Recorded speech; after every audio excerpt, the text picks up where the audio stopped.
Hi everybody, welcome to Raising Vibrations, and you're with Simon today. In today's video, we're going to be looking at the full moon in Aquarius, and this is for the 22nd of August 2021. So I hope you're well and that this energy finds you at a place which is fairly stable, although I must admit through my own experience as well as witnessing things out there in the world, it seems like there's a tremendous amount of shifting in the tectonic plates, astrologically speaking, taking place. A lot of revelation, a lot of revolution, and changes on the substructure of our awareness that is occurring. So my sort of opinion towards this is buckle up. We've got a few months of some bumpiness, but at the same time, there is a tremendous amount of evolutionary potential that is available for us as we move forward. It doesn't mean that it's bad. It just means that if we're doing the inner emotional work that is sort of advocated by Pluto through Capricorn, I feel that we would be able to grow quite a lot during this next very powerful transformational phase. So I'm looking at my list over here. The first thing that we're going to do is do some chart work, and then I'll share with you some of my thoughts and reflections on what we would probably be experiencing at a collective level, and also some of the thoughts that you may be processing within yourself. And at the end of the video, I'm going to share something with you guys, so stick around for that as well. So Uranus goes retrograde, and this is going to be happening on the 19th, 20th of August. And what Uranus does when it goes retrograde is there is a brief pause in the way that that energy sort of outwardly reflects or pulsates throughout the cosmos and how it affects us. And then what we will have is a flash or flashes of insights that will take place. Generally, the way that we would experience this is where the insight or the flash of awareness that will come through to us will destabilize us a little bit, which is why I'm talking about this energy being a little bit rough. And that destabilizing energy will create a shift within yourself, and you'll be seeing things from a different orientation. And that can be sometimes really uncomfortable for the ego, because the ego wants us to, or it reinforces stability, it reinforces security, reinforces familiarity naturally. So that reorientation may take a few days or a week to get used to. Ultimately, that awareness or that energy that comes into your life, whatever that may be, will in some way, shape, or form enhance your evolutionary capacity. So what Uranus does is it accelerates something, okay? It like opens us up to a different dimension. And in the beginning of the experience, it's sometimes very disorientating because, again, we're trying to make sense of something that is beyond the scope of what we've always felt and known to be our reality. And then we try to make sense of it. So wherever you have Uranus in your natal chart, or wherever Uranus is transiting in your astrology chart, you can expect to have experiences of increased awareness, accelerated awareness, and you've just got to kind of roll with it. To be honest, there's nothing more you can really do. And I would say that the best medicine when it comes to understanding Uranus in your birth chart and also processing Uranus, transiting Uranus, is to realize and accept the fact that not only is our reality multidimensional, but also that our sense of awareness is very finite in the moment. And when something kind of comes into our field that is outside of the scope of what we perceive to be familiar or are comfortable with, that disorientation, like I've described, is what we really experience. It's just turbulence, and you just have to kind of breathe it out. Just accept the fact that these changes take place. In more serious experiences like trauma, or where trauma exists with Uranus, it brings us deeply into the moment. And so we do need to process that. We do need to process that dislocated emotional material that will absolutely always arise whenever we experience a Uranian transit to a planet, or if we're just having a Uranus retrograde, like now, right? So it comes up. Okay, so the words that I wrote down for this was, there's two kind of paths that are going to take place. One is you're going to become aware of where there's a lot of fear that still exists within your state of awareness, and Uranus will definitely accelerate that awareness to the forefront of it. And what this will also, the other path that we can take is we can be consumed by that fear, or we can see that fear as an opportunity to try to make sense of what it is that we're afraid of doing. And to look and ask ourselves, is this accelerated state wanting to pull us out of something that we're comfortable with and that we feel secure in, but it's not growing us, right? We're not being challenged to break out of certain patterns. And the scope of this full moon in Aquarius, to me, highlights the deeper ongoing cycle that is taking place. And I wouldn't necessarily call it a cycle. I would say more in the sense that it's a holding pattern. So a holding pattern, what I mean by that is sort of just like, think of a bridge, okay? And you're walking in the middle of the bridge, of course, right? And you're crossing from one place to another. The bridge is a holding pattern that allows you to walk from one side of the earth to the other, right? Or one side of the canyon to the other, or one side of the river to the other. And this holding pattern is the solar and lunar eclipses that just recently took place, okay? So we have Sagittarius and we have Gemini in terms of our solar and lunar eclipses. And you know from those videos that I did that a deep amount of the work that we would be doing right now has to do with really releasing certain philosophical beliefs. No, I won't say philosophical. I'll say beliefs, held beliefs that have shaped our experience growing up, or how we've been shaped in earlier experiences that were not good for us, where it wasn't something that we could make sense of. It was very disorientating. And so we have certain beliefs and ideas around our life that limit our capacity to grow bigger than what we believe to be true. Okay. So in a sense, like I talked about in those lunar eclipses and solar eclipse videos, what is holding you back? What beliefs, what perceptions, what truths have you lodged into your sense of awareness that prevents you from stepping outside or over a threshold? And I think that the fear that will come up during this new moon in Aquarius, or full moon in Aquarius, pardon me, will illuminate what needs to be liberated from. Okay, so an exercise that I encourage you to do would be to objectify, writing it down, speaking to somebody who you can trust, or like I said, just writing it down, and really just looking at what drives your motivations to do something, what drives your desire to hold on to a certain pattern in your life. And most of the time you will find, even in a deeper level, it will be an experience that's related to the parent or parents. It can be an experience that's related to your childhood. Most of the time, it's always going to be this. Or, it's a relationship that ended in a terrible way and you've closed your heart down. Whatever it is that closes your heart down or constricts you, you want to be basically trying to open this up. Okay. So that's what I see for this full moon. One of the other things that I do actually also think is profound about this full moon as well is that because of the nature of these energies sitting at 29 degrees, Leo Aquarius, I also see this evolutionary potential to, live your truth, to speak your truth, to internalize the fact that you're not seeking validation from the outside world.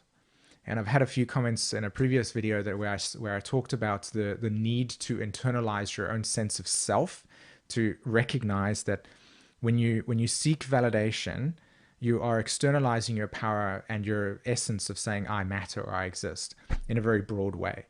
And we do need other people to validate us, in the sense that, you know, if I make this video and it's terrible and you guys give comments to me and say, hey, you know, XYZ, that gives me some feedback, right?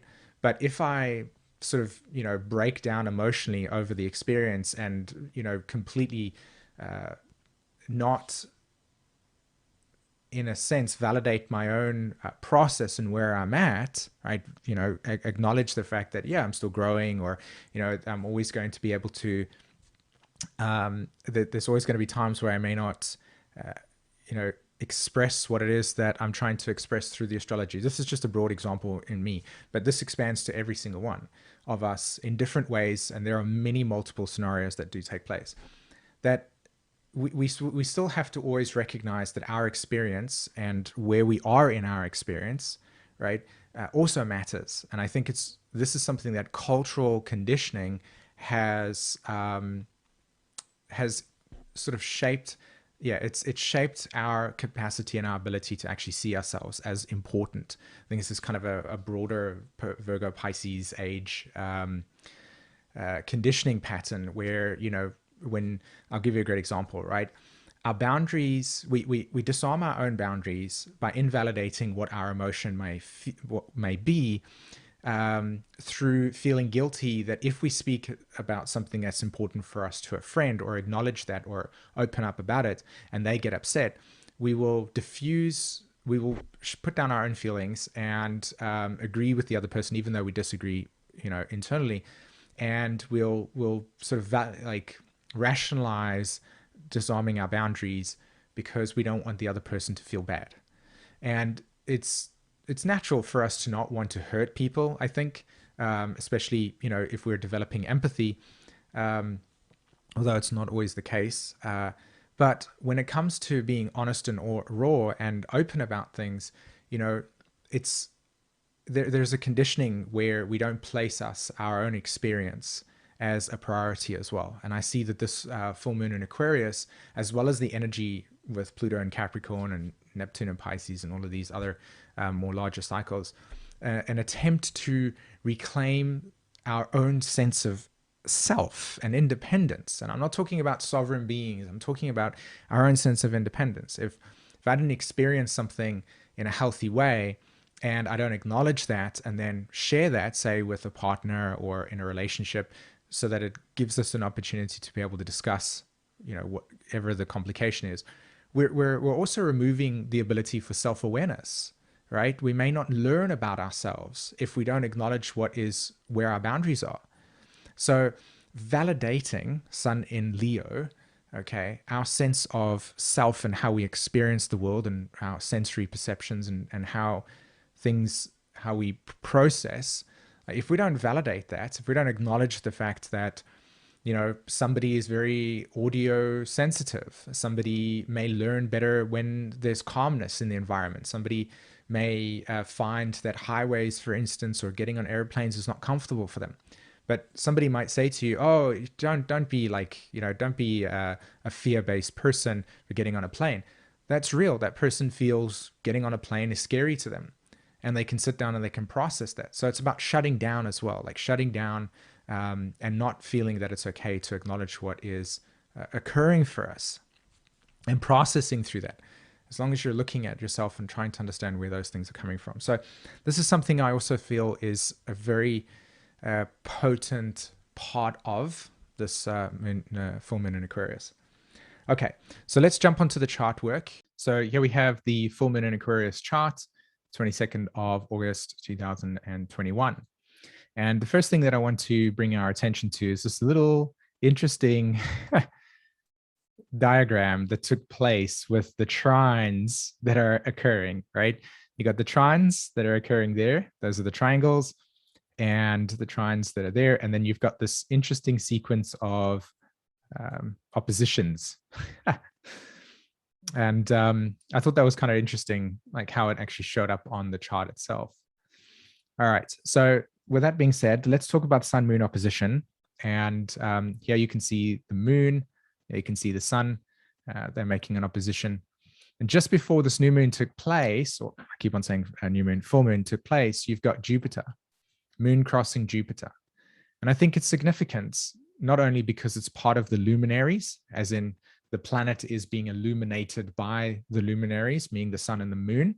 So there's something very significant about this Jupiter. The fact that Jupiter is a planet that is associated with the South Node in Sagittarius. Jupiter is a planet that is ruled by Sag. So you can see here that this South Node Jupiter connection with the moon crossing it speaks volumes to what I was talking about earlier, where there is a drive towards, or a potential with this pattern emerging, to objectify certain beliefs, certain perceptions of reality that you may hold about yourself, that you've internalized, that in a sense constrict your feelings of being open, being able to feel that you matter, you exist, and that you have an ability to actualize your dreams. Okay, so that's what I see there with that energy. You can see an actual kite formation also existing with the South Node, Saturn. There it is there as well, the Venus archetype. So there's the kite that's forming. There's the two sextiles that are taking place, as you can see it there. And then there is the trine in air that is taking place. So you can see that all there. So when you look at the connection of the connection of signs with Aquarius, Gemini, and Libra, as you can see, Saturn is in Aquarius. It's making a trine to the North Node in Gemini. And you can see that Venus is also in Libra, and it's making a trine to Saturn. Okay, you can see there, they're all in air signs. And you can also see now the South Node is being sextiled by Saturn and Venus. So there's those aspects. So what I want to do is I want to break this down for us quickly. The air signs, when you think about it in the context of the way that our psychology works, or the way that building blocks of reality, Gemini is the instinct or the principle where we're able to gather information from our environment. And that then leads us to the ability to communicate and connect with the phenomena of reality. The Aquarius archetypal structure, on one level, is the instinct to individuate, right, to create distinction. And the Libra archetype is the instinct, or the emergent pattern that seems to say that everything is in relation to everything else. Okay, so we're in relation. So we have connection is part of being able to be in relation to something, and that everything in nature and every human being in some way, shape, or form has a distinct expression. So if you were to just think about, just kind of think about a forest, right?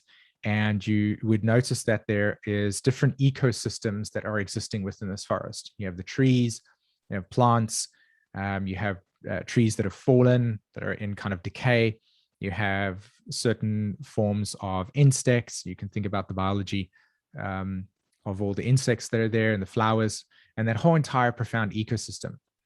And the air energy, these archetypes, they show us that there are parts of reality where everything communes together and there's integration, and you can see that everything feeds off everything else, and there's an interconnection. But you can also see in nature as well that very distinct life forms cannot coexist together, or environments and life forms cannot coexist together. Like if you took a, say, a fat-tailed scorpion from the Sahara Desert or part of Africa, and you put it in Antarctica, the likelihood of its survival is going to be very low. Similarly, if you take, say, somebody from, Australia, like the middle of Australia, like the Aborigine culture, and you put them in the middle of New York City, it's going to be very disturbing to them initially, because their sense of orientation towards the world is different. So there's also aspects of reality in life. If you took, say, somebody and you put them into space, the environment in space would not be conducive to life. And so that's why we human beings put these spacesuits on us, we create an environment that's very much like our home. So the Aquarius archetype here reveals to us, Gemini, Libra, that there are certain things in reality that we have symbiotic relationship to, and that there are other aspects of reality that we do not. And this natural law reveals and also materializes itself in reality, in human interaction and experience. So in my summary, what I'm saying here is that this air trine is also showing us that there are certain patterns of truths and beliefs and ideas and perspectives that will coincide and will resonate with certain people, and that there will be certain truths, beliefs, and ideas and perspectives that will not, and that not everything is compatible in life. And we have to learn to understand this. And the way that we learn to understand this is by being able to understand the distinction, right? And this distinction manifests through the Aquarius Leo archetype.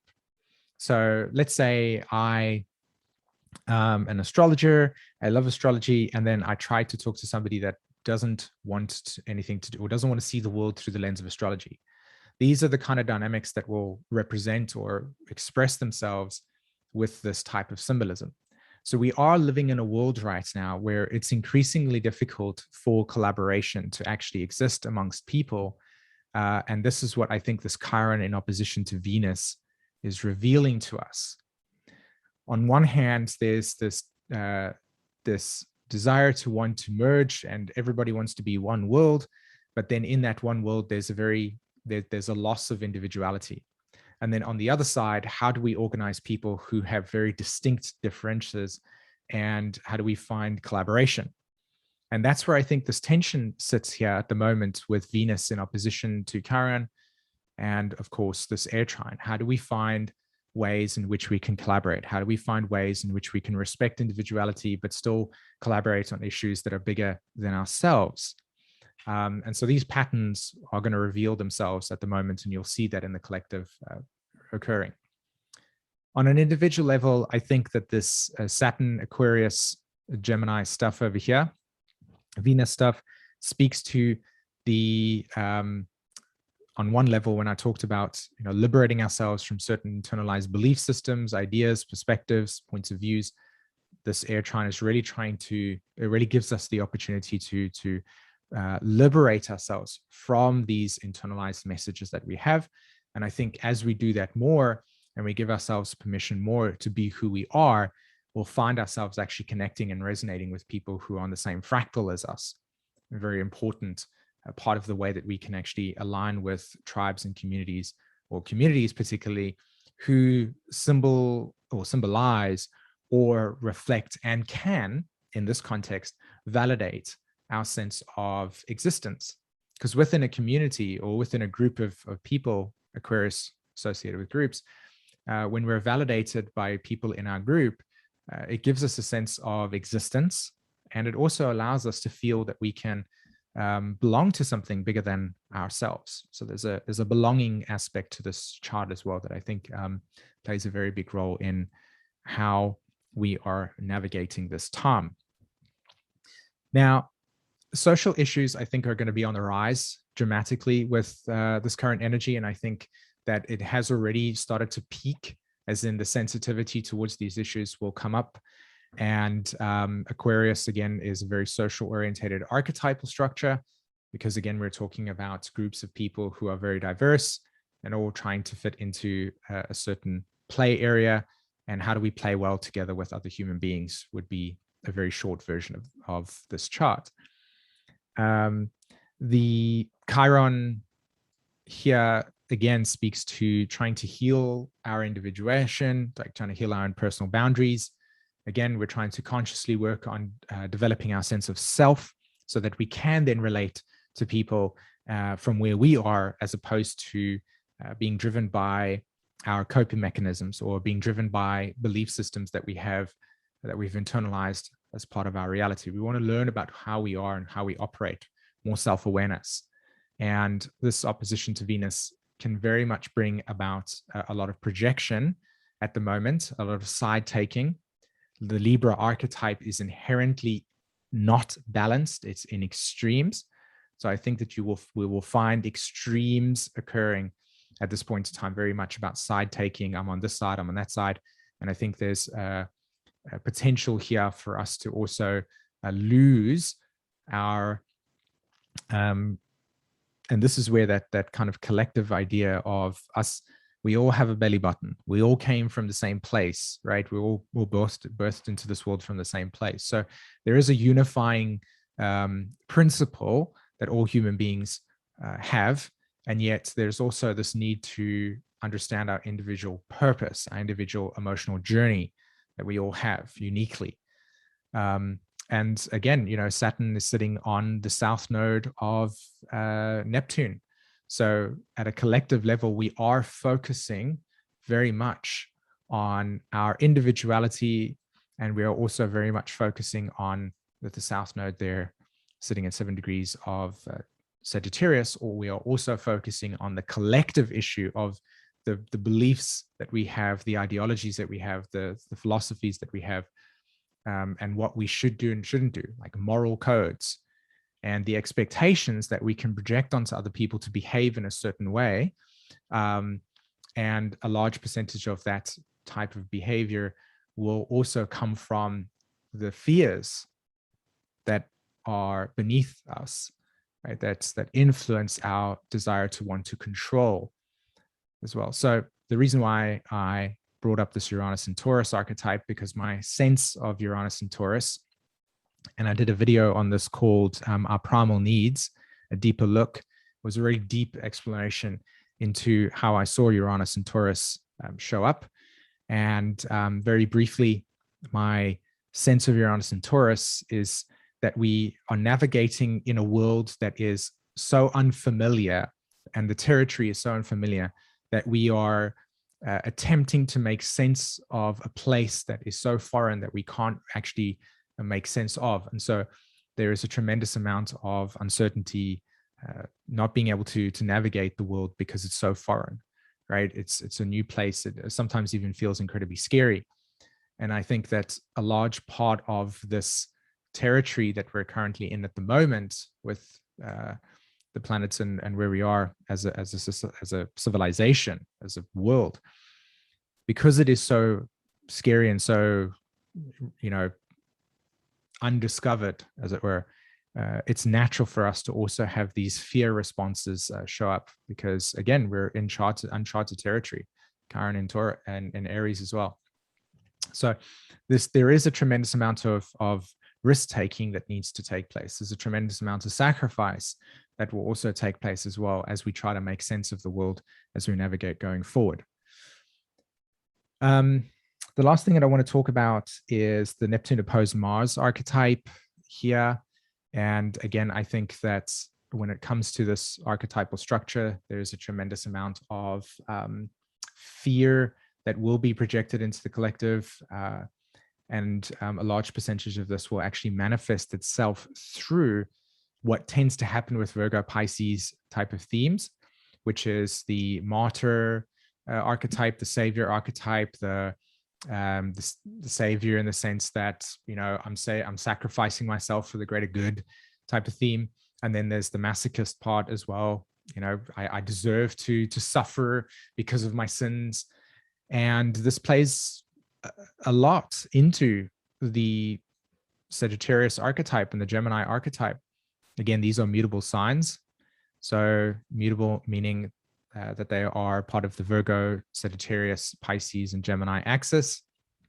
And any form of philosophy or religion of some sort, ideologies, they all fall under the category of this Virgo, Pisces, Gemini, Sag structure. I have a video on YouTube that's called The Mutable Cross. You can go check that out, where I lay it out as to how and why I subscribe to why that's associated with it. But ultimately what we're dealing with here, and I think that I'll switch back to the actual main screen itself, and I'll explain what it is that this is about as well. Hello. So when this is a theme that I feel is going to come up for us, and I think this also underpins a great deal about how we're trying to navigate ourselves at the moment and how our perceptions are occurring. And I don't have a solution per se, to be honest. I can just kind of highlight what I sense, see as an emergent pattern, and hopefully, through your own processing and your own reflections, you may find some information and some answers or intuitive insights about what you see or hear from what I'm sharing. And if you feel compelled to, please, write in the comments below. But we, for the last 2,000 years, in an abstract way, the conditioning pattern for Earth, the human race, our consciousness has been filtered through the Virgo Pisces axis. Okay. And what I mean by this in terms of Virgo Pisces is Pisces is very much about the return to to something that is non-dual. All right.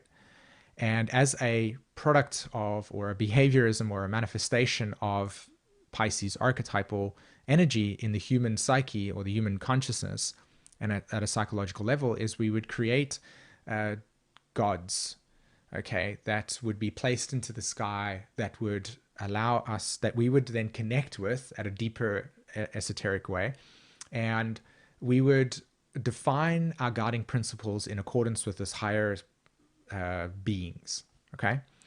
And we would orientate and create certain belief systems, Sagittarius, that we would be of service to, Virgo, and we would form language around these ideals, these philosophical ideals that are rooted in an external God or an external savior of some sort. And we are in a time right now where this is a massive transition from Pisces age living to Aquarius age living. And in the context of that transition, we're fairly new to this process as a human genome. And there are going to be many years in which this transition will take place. So where we are right now is we're trying to unravel, well, it's not we're trying to, the energy is unraveling as it moves more and more to this Aquarius energy. And how that's influencing us is that we are breaking bonds and ties from perceptions of reality that are deeply shaped and influenced by our interpretation of this idea that we need to, that there's like one consciousness. Pisces is about one consciousness, right? We're finding the ultimate meaning. Whereas Aquarius is about individuation, and it's about individual truth. So we have a collective truth, which is one God. So we go to the church and we say, okay, here's a God, and 50 people in the church agree to this. Whereas Aquarius energy is, this is my story, this is my path, this is the orientation of my relationship to God internally. And I'm navigated by that, and I understand my individual path. So everybody is now on an individual kind of journey, navigating their way and finding unity in themselves, as opposed to dissolving your sense of self for a bigger unifying concept. So this transition and these energies, and my message, as it were, is to facilitate and support those who are making that transition from a collective shared ideal to an individual purpose, and understanding what that individual is about and connecting to that, and being able to understand what your own singularity is in yourself. So you will see across the board, as these energies transform and transmute our awareness, we will need to untangle all of the displaced, complex, unresolved emotions that are associated and are rooted in our psyche. And that's where we're at. That's what we're doing. Everything you see on the plane is a manifestation of something that is being dislodged, because Pluto through Capricorn is going right down to the bottom of everything that has been crystallized and is bringing it to the surface and saying, we've got to process this stuff. Yeah. So Jeffrey Wolf Green talked about Uranus and Pluto making a conjunction in 1965. And when you look at Uranus, shock, initiation, change, and you look at Pluto, attachment, leading to loss, abandonment, betrayal through the law of impermanence that then creates a deep mistrust. So when you take Uranus and Pluto and you make a conjunction in this place in 1965, 1966, and you see the emergent of that conjunction take place in the world today, what you see is an entire collection of people who don't trust each other. There is fundamentally no trust within the context of our world. We don't trust anything. And because that breakdown in trust is very prevalent and real right now, it's very difficult to be able to actually navigate yourself, navigate the world. You can't trust anything. Is that person saying the truth or not? And it's very disorientating. And it is a byproduct of the Uranus-Pluto conjunction, which was essentially to seed a new evolutionary pattern in our consciousness. And there is a crisis, Virgo. So what does that lead us to? Well, the things that are really real with this chart at the moment, especially that Neptune-Mars opposition and the projections that are going to come through, stigma, social stigma. There's a tremendous amount of social stigma that is taking place between those that are, healed and those that are not, those that are narcissistic, those that are not, those that are codependent, those that are not. And there's a tremendous amount of labeling, Pluto and Capricorn, around our society. And we are taking these and we're dividing ourselves. And yet the idea here is to try and create inclusion, Venus in Libra, and yet the fundamental lessons of Libra are not understood, right? So it becomes ideologies and perspectives that form our worldview. And this is one of the challenges that we will face in this uncharted territory, is how to actually make sense of this changing time. And my personal opinion on this, which lacks a tremendous amount of empathy, is that these emergent patterns do not look at us in the same way that we look at a puppy or a child or somebody in pain. There is no energetic empathy that is associated with these planetary movements. And so with that being said, there are going to be casualties. There are going to be really, really shitty things taking place in the way that we as human beings will try to navigate this tremendous change that is occurring at the moment. And I think on many levels, most of you that are listening to me right now will know that these changes that are taking place, you sense it and you're like, yeah, this is the world we live in right now. And it's crazy, and it's mad to think that just 40, 30 years ago, when we were living in the world, everything seemed to be sort of stable. I mean, it's never has been, I don't think so. But where we are today, there is, like I said, this foreign place. And I said that I didn't have any solution for it, but my interpretation of what I consider to be a thing that makes sense to me, using evolutionary astrology, using and understanding systems like human design, is that your own individual authority, your own sense of what is your own personal journey, Aquarius age, is the saving grace, as it were. So bringing your attention into your own personal journey, understanding what your karma is about in this lifetime. If you were born right now, then there must be a sense of being born during a time to witness and experience and transform yourself through the facilitation of these energies at the moment. So what does that look like in reality? It looks like doing your inner emotional work. It looks like healing where there are splits taking place in your psyche.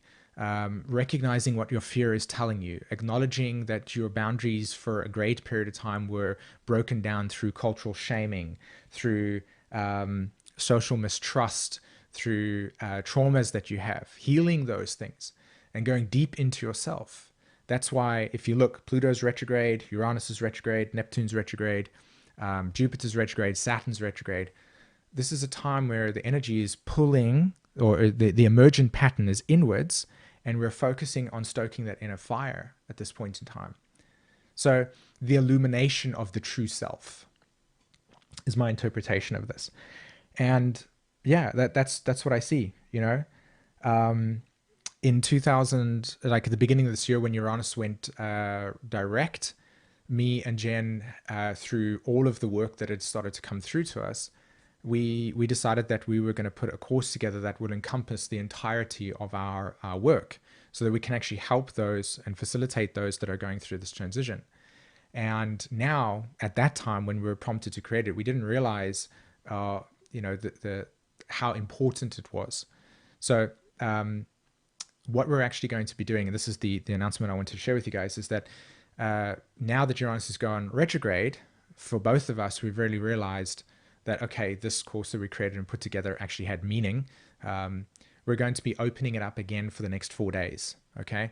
So if you want to participate in the course, the Awaken Your Inner Truth, which for us, makes perfect sense with all this Aquarius energy right now, down below there is a link to the actual page itself where all the information is there. I've created a video on telling you exactly what the course is about, how it works, the 8 integration calls that we'll have as well that comes along with it. So we're going to be opening up this course for the next 4 days, and only 4 days only. And as always, we do this simply because we want to provide the best support possible for those. So for the next 4 days, we'll open it. And this is your Awaken Inner Truth course. It is perfectly aligned with this energy right now to look at the bigger picture, to heal yourself, to be able to navigate through these changes. And on the page itself, there's an entire illumination of all the things that you need to know about the course as well. So if you're interested, click on the link below and check out how that is structured, and then sign up as well. You've got 4 days for that. Okay. So that's what I am going to share with you guys today. I really hope that you got a lot of value out of this conversation. As always, I love sharing it. So let me know in the comments below if you actually felt the same way too. Okay. All right, peeps, have an amazing day. Take care. Bye-bye.